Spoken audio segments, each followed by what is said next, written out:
মাংস রান্না করার সময় আমরা কিন্তু মাংসটাকে মেখে আধা ঘন্টা বা 1 ঘন্টার জন্য ম্যারিনেট করে রেখে দেই। আজকে আমি মাংসটা রান্না করব কিন্তু কোনো রকম ম্যারিনেট করব না। তেলে ভেজে আজকে আমি শাহী চিকেনের রেসিপিটা শেয়ার করছি।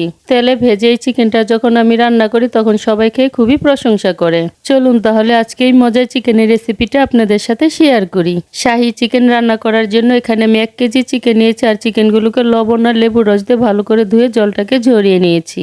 চিকেনের টুকরোগুলোকে আমি খুব বেশি বড় করিনি, রেগুলার সাইজটাই রেখে দিয়েছি। রান্না করার জন্য প্যানে 1 কাপ তেল দিয়ে তেলটাকে গরম করে নিচ্ছি। তারপর ধুয়ে রাখা চিকেনের টুকরোগুলো এই তেলের মধ্যে ভেজে নিচ্ছি। চিকেনের টুকরোগুলো ভেজে নেওয়া হয়ে গিয়েছে, এবার তেল থেকে তুলে নিচ্ছি। এবারে এই একই তেলে দিয়ে দিচ্ছি তেজপাতা, এলাচ, দারুচিনি দিয়ে 30 সেকেন্ডের জন্য ভেজে নিচ্ছি।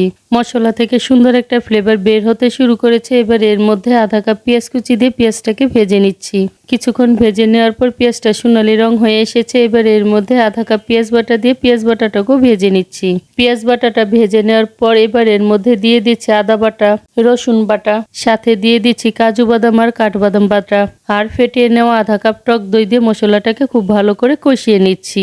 মশলাটা খুব ভালো করে কষিয়ে নেওয়া হয়ে গিয়েছে আর এর থেকে তেল ছাড়তে শুরু করেছে। এবার এর মধ্যে দিয়ে দিচ্ছি স্বাদ মতো লবণ, 1 চা চামচ লাল মরিচের গুঁড়ো আর 1 টেবিল চামচ টমেটো সস দিয়ে আবারও মশলাটাকে খুব ভালো করে কষিয়ে নিচ্ছি। মশলাটা যাতে পুড়ে না যায় তার জন্য আধা কাপ দুধ আর কিছু পেঁয়াজ বেরেস্তা দিয়ে আবারও খুব ভালো করে কষিয়ে নিচ্ছি। শাহী এই চিকেনটা রান্না করার সময় কোনো রকম জল ব্যবহার করা যাবে না, এটা আপনাকে দুধ দিয়েই রান্না করে নিতে হবে। শাহী এই চিকেনটা রান্না করার সময় আপনাকে খেয়াল রাখতে হবে মশলাটা যত ভালো করে কষানো হবে ততই খেতে ভালো লাগবে। মশলাটা ভালো করে কষিয়ে নেওয়া হয়ে গিয়েছে আর তেল ছাড়তে শুরু করেছে। এবার ভেজে রাখা চিকেনটা এর মধ্যে দিয়ে আবারও ভালো করে কষিয়ে নিচ্ছি। চিকেনটা দিয়ে প্রায় 5 মিনিটের মতো কষিয়ে নেওয়ার পর এবার 1 কাপ লিকুইড দুধ দিয়ে খুব ভালো করে মিশিয়ে নিচ্ছি। চিকেনটা ভালো করে মিশিয়ে নেওয়ার পর এখন ঢাকনা দিয়ে 20 মিনিটের জন্য লো আঁচে রেখে দিব। 20 মিনিট পর ঢাকনাটা তুলে নিয়েছি আর এই 20 মিনিটের মাঝে কিন্তু চিকেনটাকে আমি কয়েকবার নেড়েও দিয়েছিলাম। এখন এর মধ্যে দিয়ে দিচ্ছি 1 চা চামচ গরম মশলার গুঁড়ো, কিছু কিশমিশ আর সুন্দর একটা ফ্লেভারের জন্য কয়েকটা কাঁচামরিচ দিয়ে আবারও খুব ভালো করে মিশিয়ে নিচ্ছি। এবার সুন্দর একটা ফ্লেভারের জন্য দিয়ে দিচ্ছি ঘি আর দিয়ে দিচ্ছি কিছু পেঁয়াজ বেরেস্তা। এখন ঢাকনা দিয়ে 10 মিনিটের জন্য দমে রেখে দিব। 10 মিনিট দমে রাখার পর চিকেনটাকে আমি পরিবেশন করে নিয়েছি।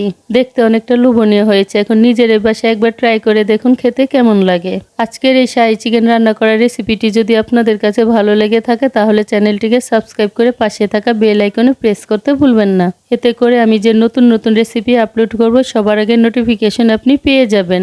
আজকের মতো এখানেই বিদায় নিচ্ছি। দেখা হচ্ছে পরবর্তী নতুন কোনো রেসিপিতে।